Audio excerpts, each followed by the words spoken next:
तर पुण्यामध्ये अमित शहांसोबत झालेल्या बैठकीमध्ये उपमुख्यमंत्री एकनाथ शिंदेंनी अजित पवारांची तक्रार केल्याची राजकीय वर्तुळामध्ये जोरदार चर्चा आहे। अजित पवारांकडून शिवसेनेच्या मंत्र्यांच्या फाईल वेटिंगवर ठेवल्या जात असल्याचा सूर आळवला जातोय। मात्र स्वतः एकनाथ शिंदे आणि अजित पवारांनी याचं खंडन केलं। महायुतीमध्ये धुसफूस नाही तर खुशखुश आहे हा डायलॉग आहे एकनाथ शिंदेंचा। तर एकनाथ शिंदे तक्रार करणार नाहीत असा विश्वास अजित पवारांनी व्यक्त केला।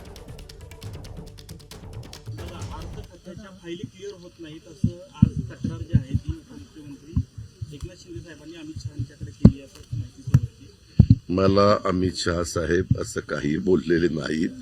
हे सूत्रांच्या माहितीनुसार सांगणं बंद करा आणि एकनाथराव शिंदे साहेबांना काही सांगायचं असेल तर आमचे संबंध चांगले आहेत, त्याच्यामुळं ते तिकडे तक्रार करतील असं मला अजिबात वाटत नाही। जर काही असेल तर ते डायरेक्ट माझ्याशी बोलतील, सीएमशी बोलतील। आता कालच मी बातम्यांमध्ये ऐकलं की मी असं म्हणालो, मग अमित भाई असं म्हणाले।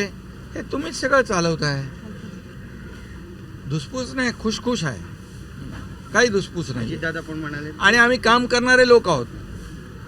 काम करणारे लोक तक्रारीचं रडगाणं गात नाहीत। आम्ही रडणारे नाही, लढणारे आहोत। असेल काही ते बसून ते चर्चेतून सगळं सुटणार। तर अजित पवारांची एकनाथ शिंदेंनी अमित शहांकडे तक्रार केली असेल का, यावर महायुतीच्या नेत्यांना काय वाटतंय पाहूया। एकनाथ शिंदे साहेब हे अतिशय चांगले नेते आहे, उत्तम नेते आहेत। तक्रार करण्यासाठी अशा पद्धतीचा वापर करणार नाही। आणि एकनाथ शिंदे साहेब एक आक्रमक नेते आहे। जर त्यांच्या मनात ज्या दिवशी काही बोलायचं असेल तर ते असं अमित भाईंना सांगून बोलतील नाही। त्यांना बोलायचं असेल तर ते डायरेक्ट कॅबिनेटमध्ये अजितदादा बोलतील। कोणाकडेही तक्रार करणं एवढं आमचं नेतृत्व, मुख्य नेते एकनाथ शिंदेसाहेब दुबळे नाही। सगळ्या सूत्रांकडच्या बातम्या आहेत। स्वतः अजितदादांनी याच्यावर स्टेटमेंट दिलेली आहे की असं होणार नाही। त्याच्यामुळे एकनाथ शिंदे साहेबांचा स्वभाव तक्रार करण्याचा नाही आहे। एबीपी माझा, उघडा डोळे बघा नीट।